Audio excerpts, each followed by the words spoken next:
Let's talk about what it is to be happy, what happy may be, and how we can learn to be happy. Abraham Lincoln said folks are usually about as happy as they make their minds up to be. And Mahatma Gandhi said, happiness is when what you think, what you say and what you do are in harmony. But for pure simplicity, Charles M. Schulz said, happiness is a warm puppy. Let's see if any of this rings true. Research on happiness has come back into vogue as a relatively new branch of psychology, positive psychology, has taken off. This is a welcome change because for every 1,000 studies there have been on depression, there are perhaps only a handful, maybe 10, on happiness. Scientists often like to start with a definition, and there are many definitions of happiness to be had.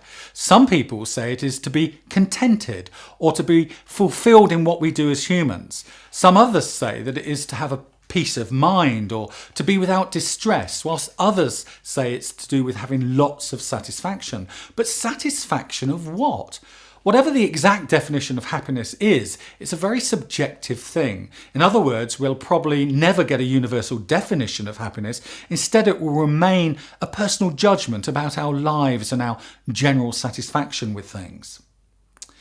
Just as it's true that we have different areas of our lives, such as work and home, and what goes on privately in our heads, it's also true that we can have different areas of happiness. So we might be very happy with what goes on in our heads, and we might be very happy with our personal relationships and life at home, but deeply unhappy about what goes on at work, for example.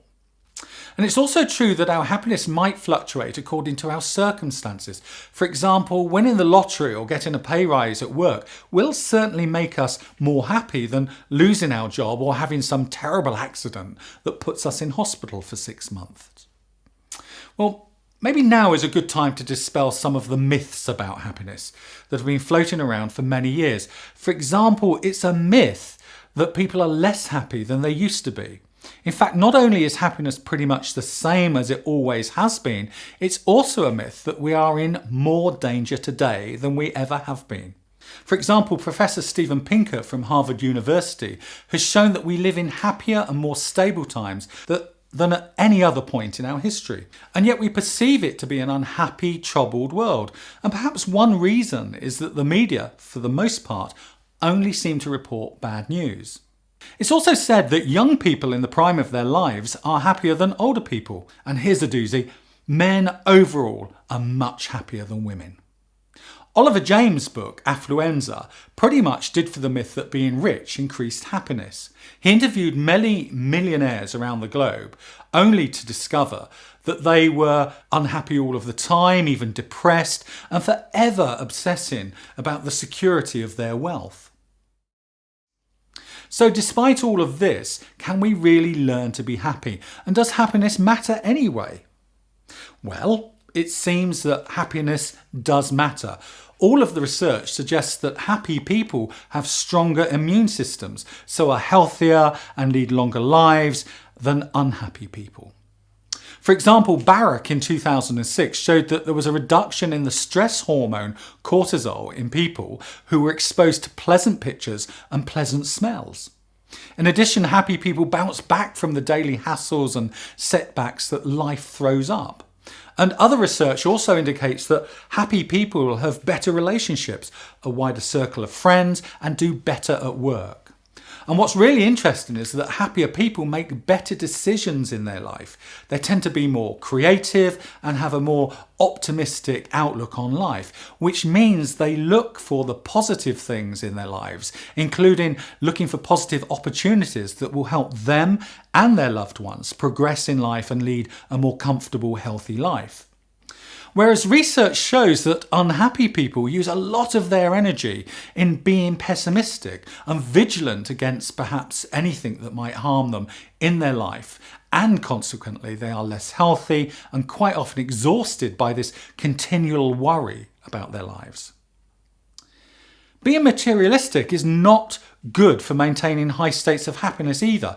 In fact, it seems it's just the reverse. Studies show that if you don't take positive steps to fundamentally change your beliefs about happiness, then winning the lottery, for example, might make you happy for a short time, but pretty soon you'll default back to your old level of discontent. The happiest people then don't seem to concern themselves with material things. Rather, the happiest people all seem to have good friends, the sort of friends that they can share good times and bad times with, and trust each other with their emotions and their thoughts. So, what lessons can we learn? How can we learn to be more happy? Happily, this is pretty straightforward, and there are many simple things we can do to improve our happiness, such as feeling optimistic and being positive about life. Studies show that if you act happy, smile, be a little bit more outgoing, and be optimistic, you will increase your own happiness. People around you might benefit too, because this sort of positive behaviour is actually contagious. Psychologists and other mental health professionals have known for a long time that engaging yourself in leisure activities and work activities that you are passionate about and really engage your mind lifts your mood. So in conclusion, there are things that we can do to improve our happiness that are all within our grasp. Live in the moment and be more mindful and grateful for what we do have. Build strong, loving, trustful relationships with your friends. And however difficult, try and pursue at least one thing in your life that you are passionate about. It could be anything like making time to read your favourite series of books or going to a dance class once a week. Importantly, acknowledge to yourself the good you do by being a good mother, a good sister, brother, friend, father, carer, or a good guardian. Finally, be optimistic and find every opportunity to smile. In short, take control of your life and schedule and act happy. It will change you for the better and rub off on those around you. A win-win situation. And remember, acting happy can make you happy.